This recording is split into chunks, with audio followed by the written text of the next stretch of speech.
चूल्हा मिट्टी का, मिट्टी तालाब की, तालाब ठाकुर का। आप ठाकुर मारने चले हैं? हमारे सामने इस तरह का बयानबाजी होता तो मैं पटक के मुंह तोड़ता वैसे लोगों का।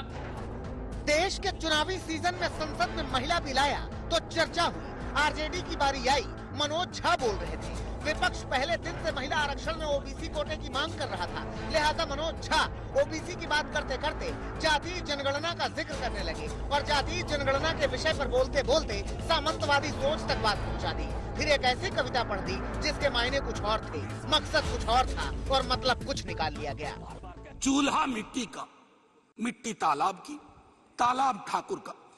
भूख रोटी की, रोटी बाजरे की, बाजार खेत का, खेत ठाकुर का।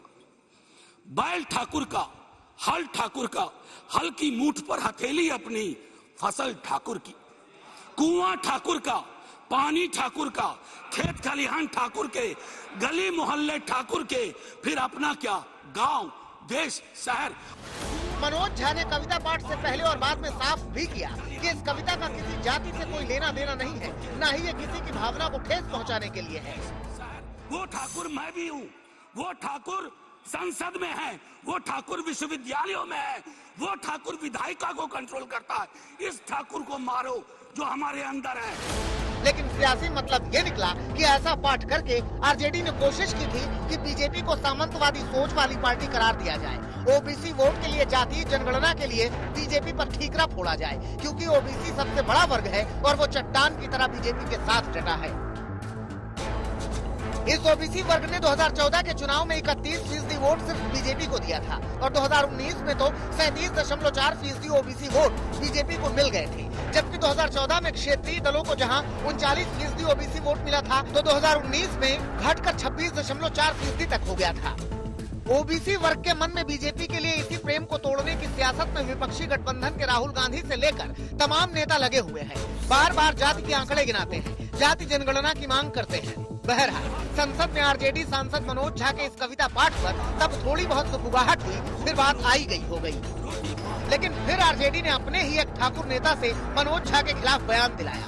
दूसरी तरफ मनोज झा के समर्थन में ट्वीट करके विवाद को नई हवा दे दी। इसके दो बड़े कारण थे।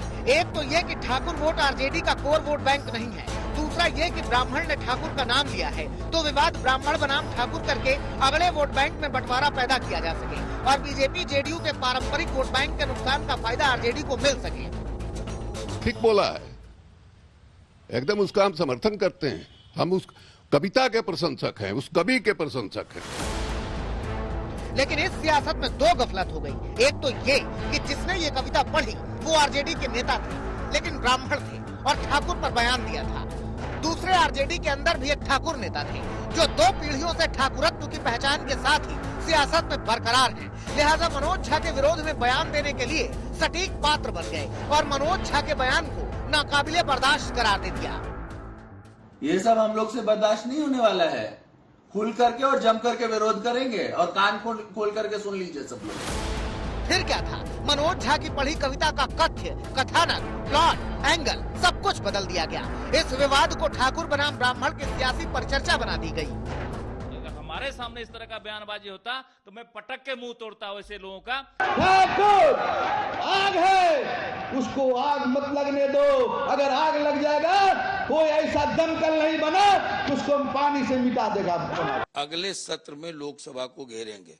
ये सवाल जब तक कार्रवाई से, राज्यसभा के कार्रवाई से ये वापस नहीं होता, ये जंग जारी है।